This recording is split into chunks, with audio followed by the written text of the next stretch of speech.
ይኸውልሽ ሲጀመር እዚህ ቤት ስላኖርኩሽ ራሱ ልታመሰግኝ ነው እሺ የሚገባው። የኔን ቤት እኮ ነው። ስለዚህ ይኸውልሽ እንደማዝሽ ሆነሽ አርፈሽ ትኖሪያለሽ። ገባሽ? ምን ሆናችሁ ነው? አላቅም፣ እሷን ጠይቂያት።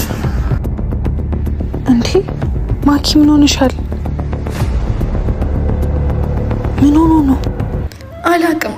ከቅርብ ጊዜ ወዲህ ጸባዩ ተቀያይሮብኛል። ምን ነው? ምን አጋጠማችሁ? አላቅም፣ ምን እንደሆነ አላቅም። ይጮሃል፣ ይቆጣል። በቃ ትዳሬ ተበጥብጧል። ምን ላድርግ ሀኒ? ተይ እንጂ ማኪ፣ ትዳር እኮ ከእግዚአብሔር ነው። አንቺ ብቻ ወደ ፈጣሪሽ ለምኝ፣ ሁሉም ነገር ይስተካከላል። ግን አስራትሽን እያስገባሽ ነው። አይ ወይ ማኪ አጠፋሽ። በይ ነገ እኔ ሙታን ሳማር ቅዱስ ሚካኤል አንድነት ገዳም ስለምሄድ በዛው አንቺም አባቶች እንዲጸልዩልሽ አስራትሽን አስገቢ። ከዛ እግዚአብሔር ከፈቀደ ትዳርሽም ይስተካከላል። እስኪ ስለ ገዳሙ ንገሪ።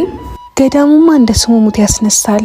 እንደውም በቅርቡ ምዕመኑ ባደረገው ርብርብ የእናቶች ባት ተሰርቶ አልቋል እና አሁን የአባቶች ባት ይቀረናል። እንደውም አንቺ የምታስገቢው ገንዘብ ለዚህ ይውላል።